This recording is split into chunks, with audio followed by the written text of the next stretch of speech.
महिला शेतकरी सक्षमीकरण विधेयक 2026 एकमताने मंजूर। महिला शेतकऱ्यांना स्वतंत्र कायदेशीर ओळख मिळणार।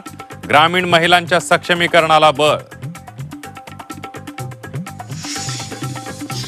मुंबईतील मॅनहोलचा प्रश्न ऐरणीवर। मॅनहोलमध्ये पडून नागरिकाचा मृत्यू। साकी नाक्यातल्या खैराणी रोडवरील दुर्दैवी घटना।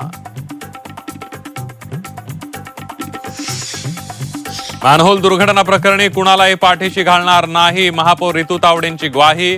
कंत्राटदारांवर मनुष्यवधाचा गुन्हा दाखल करण्याच्या सूचना, तर दोषी अधिकाऱ्यांवर निलंबनाची कारवाई।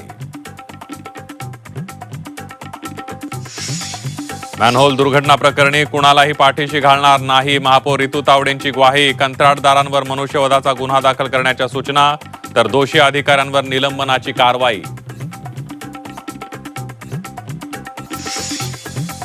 मुंबईत झाड कोसळण्याच्या घटनांमध्ये वाढ। गेल्या 3 दिवसात 7 ठिकाणी झाडं कोसळल्याच्या घटना। धोकादायक झाडांबाबत प्रश्नचिन्ह उपस्थित।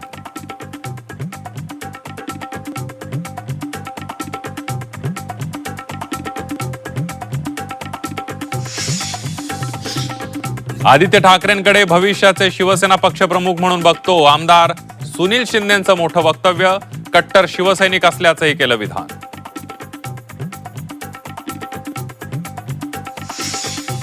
ईटी पेपरफुटी प्रकरणात पोलिसांची मोठी कारवाई। पेपरफुटी प्रकरणी आणखी 3 आरोपींना अटक। आरोपींना 9 जुलैपर्यंत पोलीस कोठडी।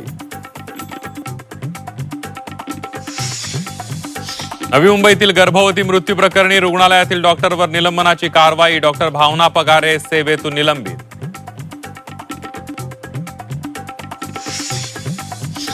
उद्धव ठाकरेंची उद्या महत्वाची पत्रकार परिषद। 6 खासदार आणि एक आमदार फुटल्यानंतर पहिलीच पत्रकार परिषद। उद्या दुपारी 12:30 वाजता पत्रकार परिषदेचं आयोजन।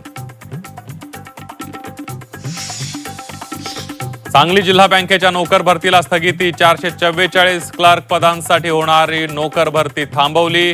भरतीबाबत गोपीचंद पडळकरांकडून तक्रार। लातूरमधील शेतकऱ्याला मिळाली बैलजोडी। ऐन पेरणीच्या तोंडावर शेतकऱ्याला दिलासा। झी 24 तासच्या पाठपुराव्याला यश। शेतकऱ्यानं मानले झी 24 तासचे आभार।